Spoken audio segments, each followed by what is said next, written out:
right, I'm here today with Laura Robbins from Advocatia. Yes. And Laura is the Chief Operating Officer Yes. for Advocatia. Tell us a little bit about your role and what your company does. Yes. So at Advocatia, we have a platform and it allows for both the patient as well as financial counselors, social workers, and other access points within the hospital to screen and enroll patients into available programs. So largely that's focused on government programs like Medicaid and other cost savings programs. But we also do a lot of hospital specific charity care and unique county programs as well. Okay, awesome. And today I wanted to talk to you about the focus we're seeing from the states and healthcare providers on financial assistance programs, charity care programs. Seeing a really huge legislative push recently. What are you seeing as kind of the motivators for the push for more legislation, more policies from providers on financial assistance? Yeah, so for from a legislation level, I believe it's really rooted in how the cost of healthcare. Mm. So the medical debt is continuing to increase and being a burden on consumers across the country. And what that means is less access to care, people not getting treatments because of that cost. And so having those programs in place to allow for a hospital, especially a non-for-profit, to communicate those charity care programs has become a trend in legislation. I'd say since around 2020, we started to see that pass in several states at a state and federal level. And what are the requirements or the kind of common themes that you're seeing in some of the state laws regarding financial assistance? So the states do vary greatly in the programs and how they are launched. In Illinois, for example, it launched this year, July 1st, so it hasn't launched yet. Where at the most convenient access point, as soon as possible, hospitals are supposed to screen for not only Medicaid and charity care, but also other programs that are available to patients, so that the patient knows that those programs are available and that they can access them if they're under-resourced.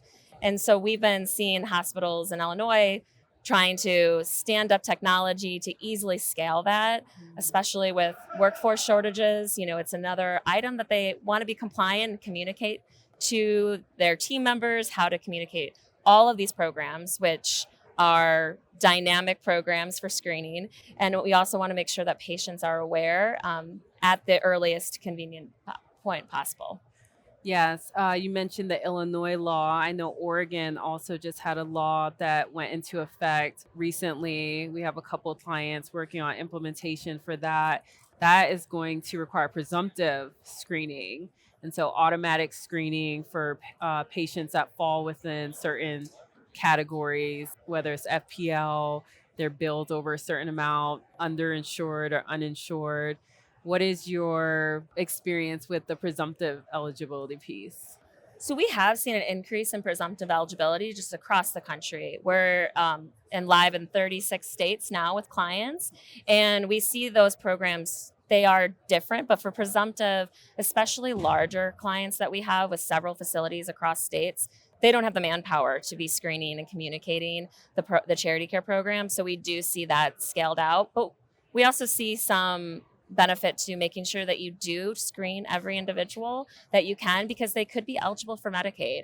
And so you'd rather have them enroll into Medicaid so that they have access to care moving forward, even if it's a low dollar. So we see a lot of the presumptive really being pushed out, which completely understandable, especially at a scaling aspect. But then that limits potentially some access to care as well if the individual does qualify for Medicaid and other programs. What kind of challenges are providers faced with? I mean, you mentioned the presumptive screening just across the board. So I can imagine this is coming with a lot of challenges for providers. What are you seeing are the biggest challenges for providers in keeping up with the new laws? You know, I'd say it's multi-factor. So there's, first of all, staffing shortages. So hospitals, it's coming during a time where you have legislation being enforced, and with shorter deadlines, then I think gave hospitals a time to really ramp up and execute on those requirements. And so then you're also seeing at a time where there's shrinking margins and their capacity for their team members is also low. And again, those workforce challenges that they're experiencing. And so, really finding somebody that can help scale a screening availability and be flexible with the changing requirements. Because not only do providers change their charity care programs, sometimes annually, but also Medicaid rules change and other programs can change, sometimes annually, sometimes more frequently. So having something that can scale and change and be flexible with those program changes is really important. Otherwise, the processes will be very much heavy and relying on manual training. So you need to have something that's selected that's scalable. What solutions are providers turning to help them keep up with the changing laws? I think they really look to experts in the industry, especially within revenue cycle, that are familiar with the different laws and charity care, especially with compliance.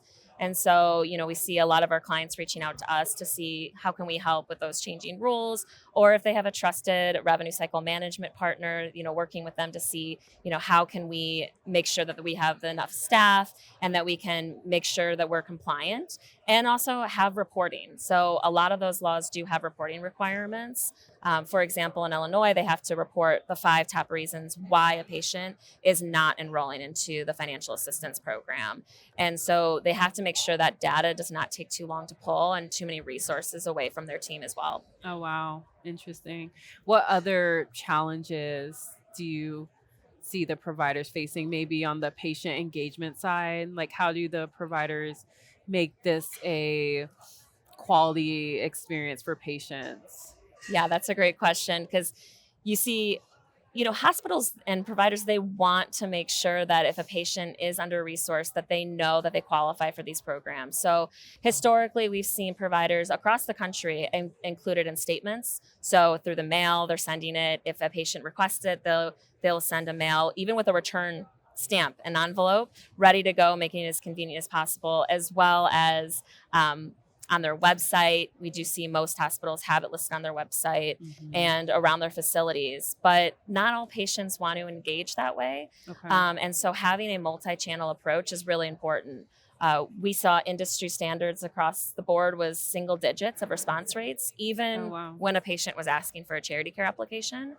And so by texting them that application to allow them to self-service, Mhm. attach documents that are required, apply their signature, we did see a increase to as high as 87% response Wow. rates when they're working with our team.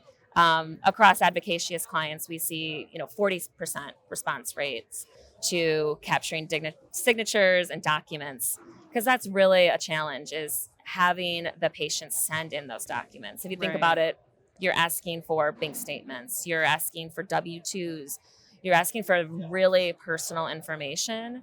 And so having them come back into the hospital and have that availability, but also if it's 2 o'clock in the morning and that's the time they have to snap a picture and send it, we want to make sure it's as convenient as possible. And we've seen that patients really appreciate that. In our platform, we have patients reviews out of 5 stars, and we've seen a 4.7 star out of 5 reviews, Oh, just wow. that it's easy for them to Yes. navigate. Right. Making it more accessible, visible. I know a lot of the state laws are encouraging, well, making it mandatory for the providers to make their policies, their financial aid policies more visible. But you make such a great point about it can't just be about visibility, it has to be about accessibility. And so the multi channel approach, I think that's so important. So, how do we engage providers and educate them about these new laws? How do we get them involved in the legislative process so that they have a voice, they have a seat at the table? That's a great question. I feel like a lot of the focus has been on non-for-profit hospitals, Mhm. and you hear more on the headlines when those slap on the wrists are occurring and when there's those penalties.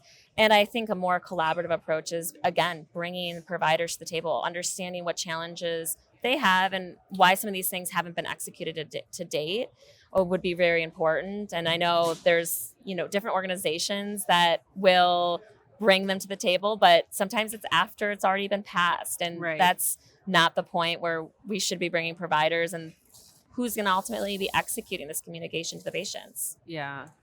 Now I want to ask you about maybe some unintended consequences of these laws, and this new focus on expanding financial assistance programs, or just some unintended consequences that you're seeing. Yeah, I think legislation always had good goals with bringing that in. They want to make sure that patients know what's available to them so that they don't have medical debt continue to build. But those unintentional consequences come when you're pushing something onto a facility that doesn't have time to Mhm. prepare for that. Right. There's lots of priorities in place, and different integrations occurring, different decisions. And so by not giving providers enough time to plan and execute that, it does put them in a position where they have to choose to either rush that process or at times not be compliant, and they have to weigh that risk because they know that they can't stand something up quick enough with low capacity at this time. Right. And that's where we've been fortunate to be able to be engaged, and other people and organizations and revenue cycle to step in and provide a solution that can quickly be implemented to meet those needs. And have you seen standardization across hospitals, providers, as far as workflow processes, um, related to the financial assistance programs? What are you seeing as industry best practice? Yeah, so I think with industry best practice, it's always an integrated way. So Mm. if you choose somebody that can integrate with your EHR, where everyone has access to that, as well as something that's just very easy for the whole team to access. So in Illinois, for example, when you are insured, if you call the patient access team, they need to be able to have the ability to screen you. And again, those are dynamic programs that aren't always easy, and there's multiple programs. So really just giving even the team at the hospitals the ability to help when a patient calls, easy to access, and then have that flow back into the EHR, and really just clear reporting metrics so that you can click a button and get the report that you need, versus having to spend days with pivot tables and Excels, so that you're utilizing your team resources appropriately. That's really good advice for providers. Any last tips or takeaways that you would leave for providers as they consider and navigate the different legislative changes, that we're seeing related to financial assistance and charity care? I really believe in the patient experience. So at Advocatia, making sure that you have multiple tools available for your team and multi-channel approach for your patients. So again, selecting a partner that can help with the technology, but that doesn't mean that you're going to lose snail mail either, or bedside assistance. I think that different patients have a different preference in communication, and sometimes we know that too. So making sure that you choose a trusted partner that can execute and help you scale, especially if you're a provider in multiple states that understands the compliance and what is required in each state, is really important. Awesome. Well, thank you, Laura. Yes. It was so nice to meet It's so you. great to meet you, and thanks for having me on.